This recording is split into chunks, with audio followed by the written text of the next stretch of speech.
Hello, and today I thought I'd talk about some of my current favorite cleansers and a few cleansers that I've recently tried that I really dislike. And it's about half and half. So, anyway, okay, so my first one up is the B-Lab Matcha Hydrating Foam Cleanser. They also came out with this version with Joelcy, which is the same formula. I dropped it. Actually, it fell like 8 feet to the ground. And what is this stuff on the tape of it? It's like... Flex Seal. Flex Seal. It's like a... the infomercial. The infomercial thing where they put like the Flex Seal and they make like an entire pool out of it. And then it doesn't fall or it doesn't break open and the water's held. So it holds the cleanser in, which is genius because this fell like 8 feet and it got a little crack out and I was a little devastated because I love this cleanser. I initially bought this thinking it would be a dupe for the Crave cleanser, which I really also like. But it's totally different. It's also very gentle on skin. It creates a very foamy texture to it, which is nice. But a lot of times, foamy cleansers can be kind of drying. This one isn't at all. So I really love this one. It's super affordable. I think it's like $7 or $8. And really nice. So this is the B-Lab. This is their... they did one with Joelcy with a different packaging, but it's still the same formula. So I love this one. Highly recommend you check it out. It's a favorite of mine. Okay, the next one up is another K-Beauty brand. This is the Good Skin Days New Leaf Cream Cleanser. This one also is very creamy. It has no fragrance. It has little leaves in it, which some people didn't like. And if you use like a Foreo or a cleansing sponge, sometimes those little leaves, I don't know if you can see it in there a little bit. Sometimes it gets stuck in it, but they say they added some exfoliation. I think it's mugwort leaves. Yeah, cleans exfoliating mugwort leaves, which doesn't do much exfoliating. But this one does a really great job. And if you're kind of lazy sometimes and you don't want to go for a one step and then a second step cleanser, this one does a pretty darn good job removing sunscreen and makeup all in one step. So on days I'm a little lazy, I like it. Okay, the next one up. Okay, so this one's a good cleanser. I won't necessarily say it's my favorite. And for the price, it's great. It's fragrance free. It does a good job. It gives a light lather. But when I bought it, you know what? Yesterday I just said I was right with the conversions of money, because I'm always right, but when I bought this one, I saw the price in like pounds or euros, and I bought it, and then when I saw it came to Sephora recently, and I realized how much I spent on it, I was a little shocked, and then I realized, yeah, you know what? Sometimes that conversion is misleading, so I probably wouldn't have bought it if I saw the price at Sephora, but I do like it. Personally, cleansers spend so little time on your face, but if they're gentle or very harsh, it can make a huge difference in your skin. So it's not necessarily like buying the cheapest cleanser is great, but you don't need to spend a ton of money because most of it, 99% of it, isn't going to be absorbed into your skin. It's just going to go down the drain. So if you're on a budget, it's better to spend less, but this one, it's still good, but personally, it's ridiculously expensive. So, okay, on to one that's not ridiculously expensive. That's the Rovectin Skin Essentials Conditioning Cleanser. This one's really nice. It's a great morning cleanser. It does a decent job, but most of the time you're probably, especially if you wear a lot of makeup or waterproof sunscreen, you're still going to use a first step cleanser or oil-based cleanser before this one, but it's great in the morning. It does remove if you had a day where you didn't do much, and it does a pretty good job removing most things, but not really strong waterproof products, but really nice. It doesn't leave your skin feeling dry, no fragrance in it. It's a really nice product. Okay, we've got two more that I like. This is the Geek and Gorgeous 101 Jelly Joker Cleanser, which makes me think of poker, joker. It rhymes. Poker and joker. There we go. This one's really nice.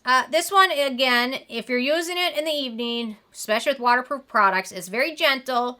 So you're probably going to want to use a first step cleanser before it, but I found I really like using it in the morning because it's so gentle. It does a good job removing most things, but it isn't very harsh and doesn't strip your skin.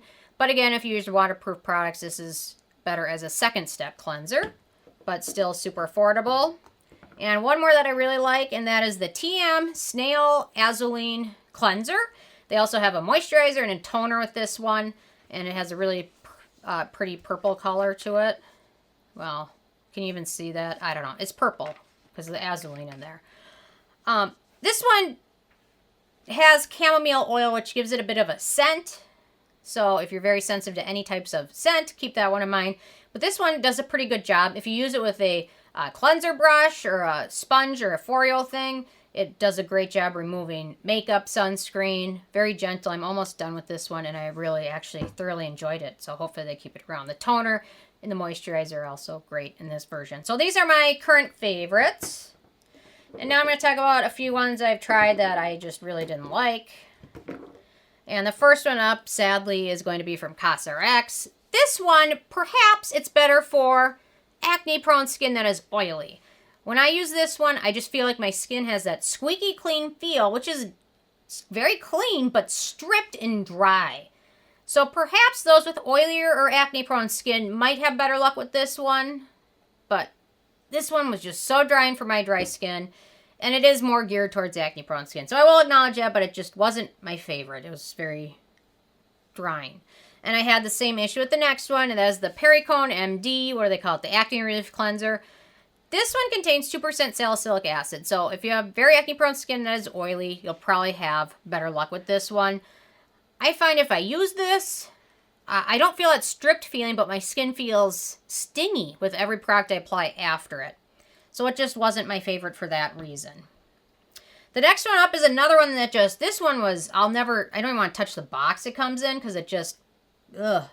That is the Skin Iceland Glacial Facial Wash. Facial Wash. I can pronounce that word.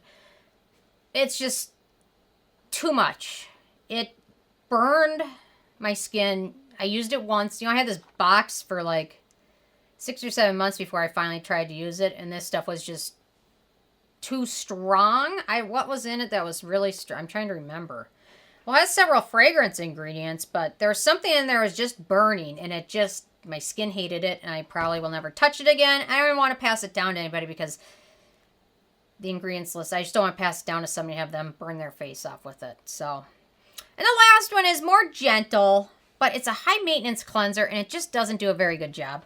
And it's a new one. It's the Core Organics Gentle Milky Mushroom Cleanser. And this one I found is just, it comes in a pump bottle. I love pump bottles, but it's so high maintenance. You can't just leave it on your counter and then pump it because you have to shake it up for like a minute before you use it. So then what's the point of it coming in a pump bottle? So you shake it up, then you use it. It just didn't do a very good job removing anything. And then the fragrance in here wasn't ideal. It's not an ideal morning cleanser. It's not an ideal second step cleanser.